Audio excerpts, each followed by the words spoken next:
I'm a big proponent of solving the biggest problems first, and in modern programming, that tends to revolve around concurrency and parallelism, asynchronous programming.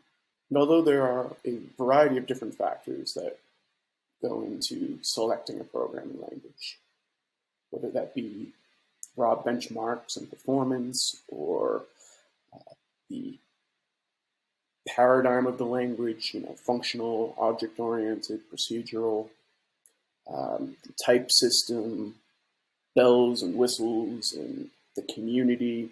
All these things certainly play a factor, but perhaps the most challenging aspect of any programming language is how it addresses concurrency. The truth of the matter is that operating system threads, multi-threaded applications, don't address this problem quite to the scale that we need it here in 2021. Our web servers and our APIs and other applications sometimes require the ability to handle millions of concurrent requests or operations. And operating system threads are far too heavy and cumbersome and error-prone to handle this sort of load effectively. This is why I believe that evaluating languages based on its concurrency model is so important. And in this section, I plan to go through a few of the most common choices today when selecting a programming language and how it handles concurrency. So when Node.js came onto the scene, its claim to fame was single-threaded, non-blocking I/O. This is basically a fancy way of explaining how concurrency works in Node.js. And the mechanism used to accomplish this is known as the event loop. And directly from the nodejs.org website, we see that the event loop is what allows Node.js to perform non-blocking I/O operations, despite the fact that JavaScript is single-threaded. Now, what this means is that rather than using multiple threads to handle concurrent requests, Node.js will use a single operating system thread and use this event loop to handle, within that thread, concurrent requests. There's a good animation that we can use to illustrate this. In this animation, you'll see that we have 3 logs to the console. Print this first, print this third, print this second. What happens is when this executes, it goes line by line. But with this timeout here, it actually delays the execution of this console log by 500 milliseconds in order to print this third, even though it occurs second. In practice, this timeout would more likely be an API request, but this is a good way to simulate that without actually having to hit an API. So what's happening here is the code is being executed top down, but the timeout is actually getting queued up in the callback queue by the event loop. What that means is that when this code executes, it's going to register this callback, which is the first argument to set timeout, in this callback queue. And basically, once the 500 milliseconds expires, the event loop is going to pull that callback off the queue and execute it, thus print this third. So what the event loop essentially is a stack of callbacks that get registered on the single thread and that Node itself manages. And although the engine behind Node.js, the V8 runtime, was built for a web browser, it works surprisingly well for web servers and concurrency, but ultimately is limited by the fact that it was not designed in the first place for these purposes. With the Go programming language, which is becoming an increasingly popular choice, rather than using the event loop, as in Node.js, to manage asynchronous programming, you have what is called a lightweight thread of execution, which is similar to an operating system thread, but keyword being here lightweight. It's not nearly as heavy or expensive or cumbersome to work with, and is much more suitable for modern applications. You could run millions of Go routines compared to hundreds or thousands of individual threads on a given machine. This is a more explicit way of handling concurrency than using something like callbacks in Node.js. And how you know is when you see this keyword go. In this example, we have this function f that iterates 3 times, and each time prints a number as well as the string that's passed in as the argument to the function. And we'll see in the main function of this Go application that we first call f with direct as the argument.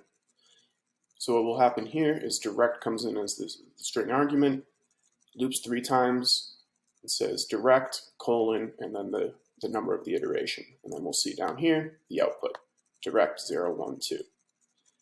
And what you'll notice is that it iterates all 3 times before moving on. So this is what we would call a blocking operation, because the application is not allowed to proceed until this completes. After that, we call the same function, but as a Go routine. By using the same function with a Go routine, however, we will unblock the execution of the main function here, which means that this will start, but it will not wait to execute the next function. It will continue in execution. And so what will happen is it'll call this function with Go routine. It will start this iteration. It'll print Go routine colon 1, or sorry, 0, which you see right here. But before it goes to the second iteration, which is going to now happen asynchronously, it's going to proceed in execution to this third line right here, which is going to print going, which you see right here. So whereas this one is going to need to finish first, this one is going to start execution but not finish, and continue to move on down here, print going, and then it's going to sleep for 1 second, and that's going to enable this Go routine to finish execution, where we see Go routine 1, Go routine 2, and then when this second expires, finally we'll print done. So the main difference is that this call of f without the Go routine needs to finish and therefore blocks this execution prior to moving on, whereas using a Go routine will allow this execution to continue, i.e. non-blocking, in essence supporting concurrency. Go also uses another mechanism in conjunction with Go routines, known as channels, to then communicate between various Go routines. As described here, channels are the pipes that connect concurrent Go routines. You can send values into channels from one Go routine and receive those values in another Go routine. And so what this effectively does is creates a pipeline of Go routines that pass messages to each other in order to communicate. This results in a much more explicit approach to concurrency than something like callbacks in Node.js. Now, Rust is a little bit different from Node and Go because it only uses operating system threads for concurrency. And as we've already discussed, this is not the most effective way at handling asynchronous programming. This is an important design decision for Rust, however, because of its goal to create a low-level programming language that has what they've coined as zero-cost abstraction, meaning really that there's no runtime in the language. You see, in order for Go and Node to execute Go routines or these callbacks via the event loop, there needs to be a runtime, which is a sort of layer on top of the language in order to manage this. Rust decided to keep that out of the language entirely, to keep it lightweight without a runtime and maintain that zero cost abstraction goal. However, this means that Rust doesn't have any effective way of handling concurrency outside of operating system threads. Now, just because Rust itself doesn't provide this mechanism doesn't mean it's not available within the Rust community. In fact, the intent behind this design decision was to be able to bring your own runtime. And that's exactly what this project, Tokyo, was it Tokyo? I'm still not sure. But this project, Tokyo, is a runtime that you opt into, meaning you bring it into your project as needed. So if concurrency is not a concern for you and you can get away with a single thread application, or you only need a handful of operating system threads to build your application, you don't have this overhead like you do in Go or Node, and you can keep it lightweight. But if you do have a requirement for concurrency and a manageable way of handling asynchronous programming, you can opt into this package that will literally create something similar to the Go runtime or the event loop in Node.js for Rust. And what this enables Rust to do is create processes that are sort of similar to Go routines in Go. This is a pretty clever way of approaching this problem. Basically moves this requirement out of the Rust programming language itself and enables the community to come up with one or more solutions to address this problem.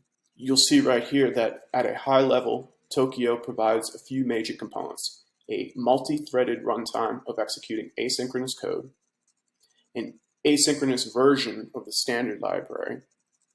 So again, the standard library, the Rust programming language itself, doesn't really have mechanisms for this beyond threads, and a large ecosystem of libraries. So it's sort of an ecosystem unto itself. So in contrast to Go, where you'll use the Go keyword to spawn an asynchronous function, with Tokyo, you'll use this Tokyo spawn, which will effectively accomplish the same thing. And similar to Go, you also have channels, which are used to pass messages back and forth across these different processes. Really, the primary difference between the way Go and Rust handle concurrency is that in Rust, this asynchronous runtime is opt-in. It's not part of the language. It's something that you can selectively introduce into your project. Whereas with Go, it's part of the language itself. And so whether you use Go routines or not, that runtime is embedded inside your final binary. And although the Go runtime is relatively small, there is still a cost to that compared to using Rust, where there is no included runtime and therefore no overhead or cost unless you selectively introduce Tokyo. But they effectively accomplish the same things in different manners, but ultimately with similar mechanisms. Concurrency in Elixir, or more specifically Erlang, is fairly similar to Go routines and Tokyo. In Elixir, you'll spawn a process, which is very similar to spawning a process in Tokyo or using a Go routine in Go. And in addition, just like channels in Tokyo and Go, you can send and receive messages on the process in Elixir. And although all three of these languages use a similar approach to handling concurrency, Elixir and Erlang are different in the sense that the entire language and runtime was designed around this approach. Back in 1986, when Erlang was invented, its goal was to handle massive concurrency in a fault-tolerant manner. And so the language was designed specifically to handle concurrency, well before web servers and APIs were even a thing. The use case that Erlang was designed for was actually telecom, which has similar challenges to modern APIs and web servers, which is why we've seen a resurgence of this technology in the last 5 to 10 years or so. In addition to these processes and channels that we see in Go and Tokyo, which we can call lightweight threads or green threads, Erlang introduces additional layers of abstraction that help us organize and manage these green threads. The first of these abstractions is an application. And I like to think of an application as the main procedure in Go or Rust. We'll see this start could be similar to main in either Rust or Go. What this application behavior will do is accept a collection of these different processes, these green threads. And each one of these serves as sort of a top level sub-application, similar to like if you put all of your Go routines or your Tokyo processes at the top of your application and started them all at the same time as separate sub-applications. Or if it were a multi-threaded app, it would be as if each individual thread was all spawned at the very top of the application. And although this would be easy enough to do in Go and Tokyo and probably a best practice, Elixir will take this even one step further and add to each one of these threads what is called a supervisor. So what these supervisors do is quite literally supervise each individual thread that we spawn, or green thread that we spawn. And this provides a unique capability that is not available in Go or Tokyo. And that is the ability to restart, based on a variety of different policy options, a thread should it crash or should there be a problem. Default behavior is if there is an error that occurs on any given thread, the supervisor will attempt to restart this thread, and if it continues to fail, will exponentially roll off, or hopefully the problem is addressed in the restart. And considering how common transient errors are in applications and how difficult they can be to reproduce, this is a really valuable abstraction that can help eliminate a large class of bugs, but also leads to a very different approach to error handling. In most languages, you'll handle errors defensively, meaning that you'll check for error conditions and different things that occur. Whereas in Elixir and Erlang, you can breathe a little easier because you let your supervisor restart a process if an error occurs. So you don't have to be so defensive and more programmed to your happy path rather than trying to account for every particular permutation of conditions that may occur that could crash your application. And that's because not only are each of these processes isolated, so one crash process won't crash the whole application, but the supervisor will also manage restarting that process automatically. So you have this added benefit of not only these green threads similar to Tokyo and Go, but you also have this ability to automatically restart them when they fail and without crashing the whole application and having to account for every particular error that could occur. So in addition to the green threads that are also available in Go and Tokyo, Elixir and Erlang provide two additional mechanisms for managing these green threads. The first being an application, which is really a logical grouping and centralization of these various threads of execution in your application, and also provide these supervisors. And these supervisors are responsible for restarting crashed processes and allowing us to focus less on defensive programming and embracing a let it crash mentality where we're not as concerned about a process crashing as we are restarting and managing policy for crashed processes, leading to sometimes cleaner code and more of a focus on the happy path rather than all the different things that can go wrong. And again, Elixir / Erlang itself is designed around concurrency. Whereas, as we've already learned, Rust doesn't even address it at the language level, more encourages the community to create solutions to handle asynchronous programming. And in contrast with Go, which isn't really the emphasis of Go, it is available and follows a fairly similar pattern, but it's not really what the language is designed for. And so therefore doesn't have the same level of dedication to solving that problem.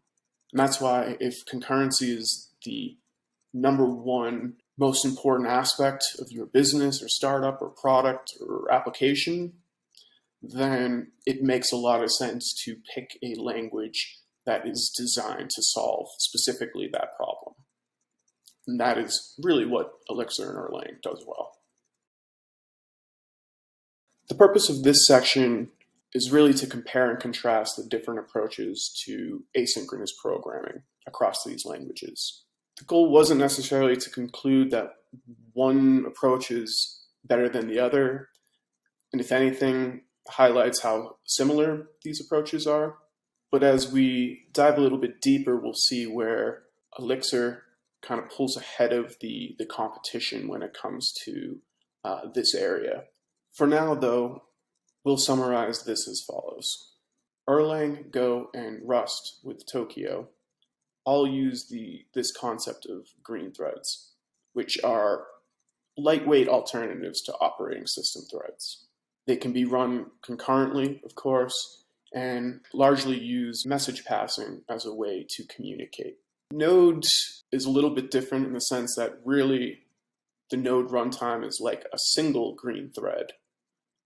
And rather than using messages in a queue, it stores callbacks instead that will execute upon completion of a particular task. The main differences between green threads across these languages is that in Node, you really only get one, and that one uses callbacks rather than messages. In Go, you have Go routines, which are more of a feature of the language rather than the essence of the language. Whereas in Erlang, these green threads are the essence of the language. In Rust, there are no green threads without Tokio. So you need to really opt into this runtime that you can't really opt out of in Erlang or Go. And finally, the biggest difference between green threads in Erlang, Go, and Tokio is that Erlang adds additional features, particularly applications, which are a way of organizing and managing your green threads, as well as supervisors, which quite literally supervise these threads and can automatically restart them and can be used to minimize the need for defensive coding, which can be fairly tedious and cumbersome in the other languages. However, at the end of the day, there's not really huge difference between any of these approaches. They have their subtle differences, but the real strengths of Elixir and Erlang will be discussed later in this video.